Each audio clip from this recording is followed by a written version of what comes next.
Hello there. Does anyone know who can create money? We think is the central bank. Probably the government. Well, maybe yes. Or maybe not the only one. Let's follow the footsteps of the presentation from the Joe and Phoebe Money Show, to find out who can create money. Let's meet Joe. Our story starts with Joe getting $100,000 when he sold his bonds. After that, Joe puts this money into the Manhattan Bank. Here is the balance sheet of Manhattan Bank. As Joe walks into the bank and deposits his proceeds, bank's liability side goes up by $100,000 since this is the money that the bank owes Joe. The central bank requires the bank to keep 10% of its checkable deposits in reserves. Therefore, Manhattan Bank put aside $10,000 as required reserves. What can the bank do with the $90,000 excess reserves? The answer is that the bank can lend the $90,000 excess reserves out. So, Money 101. What is the required reserves?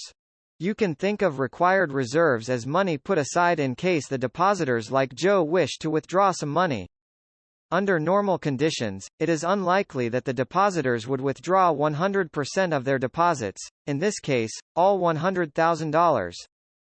Therefore, required reserves at 10% is considered as a reasonable estimate of future withdrawal. Besides setting aside these required reserves, Manhattan Bank now has excess reserves of $90,000, which is free to lend out. As of now, bank can sit there and wait until a borrower comes in and ask for a loan. Phoebe walks into the Manhattan Bank and seeking for a loan.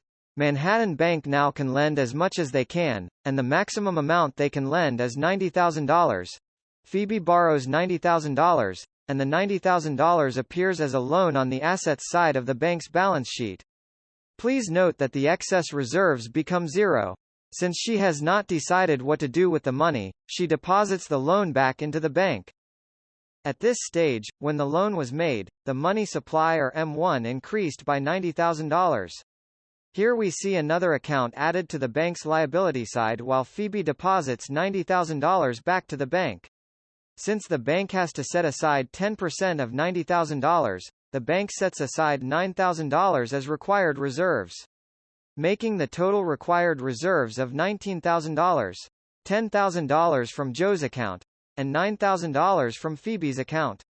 Note that the bank now has an additional $81,000 of excess reserves, which it can lend out. $90,000 new deposit minus 10% reserves.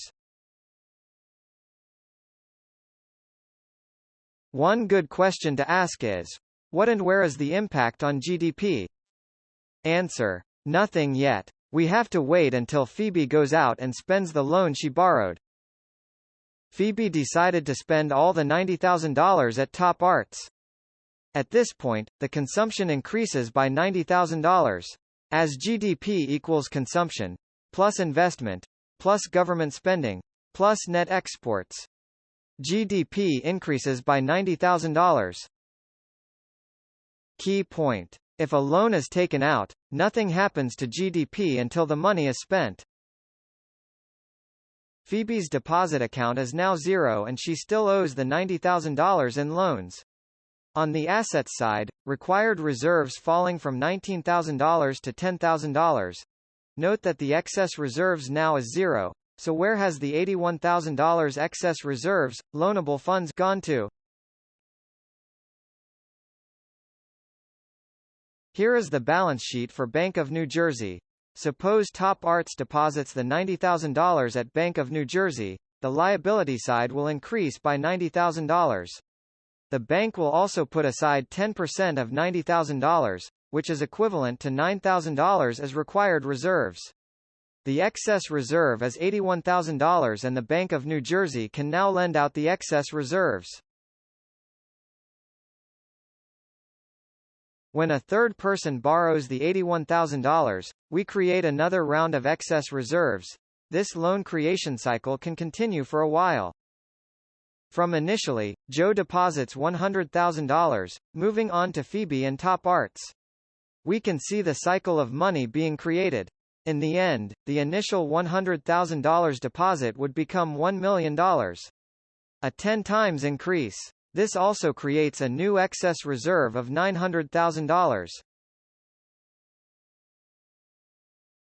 In order to create money, it is essential for banks willing to lend and for people like Phoebe to borrow money. So, where is the central bank in this money creation? The central bank plays a role in money creation through 1. Changing the percentage for reserve requirement. A lower ratio of reserve requirement will lead to more excess reserves. 2. Buying bonds from bondholders like Joe in the financial markets or directly from the banks. So, what is the real money? One may argue that the $100,000 deposited by Joe is the real money and the $900,000 is the money created out of thin air. Let's play a game. Suppose Phoebe has 3 friends. A, B, and C. Instead of spending money at Top Arts, Phoebe buys $90,000 stocks of the S&P 500 index from A. As the market keeps rallying, S&P 500 index skyrocketed to new highs. Phoebe is very happy with this trade. Friend A uses the $90,000, trades on margin to buy $180,000 of Nasdaq index stocks from B. As the market keeps accelerating, Friend A is very happy with this trade and starts dreaming to become rich very soon. Friend B uses the $180,000, trades on margin to buy $360,000 of stocks of the S&P 500 index from C. C uses the $360,000, trades on margin to buy. Okay, you know the drill. We can see that the market keeps going up, up, up, and away until. One would argue that the market will keep going up perhaps until the banks stop lending. Would this be possible? One would ask, does it matter what is real, and what is not real?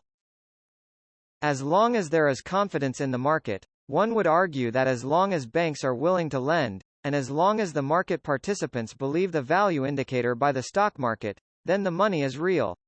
A lot depends on confidence in the market and in the financial system. So, is this a bubble? Should you be worried about valuation? What do you guys think? Thanks for watching. This presentation on who can create money and the conundrum on stock market, massive money creation versus valuation is brought to you from Joe and Phoebe Money Show.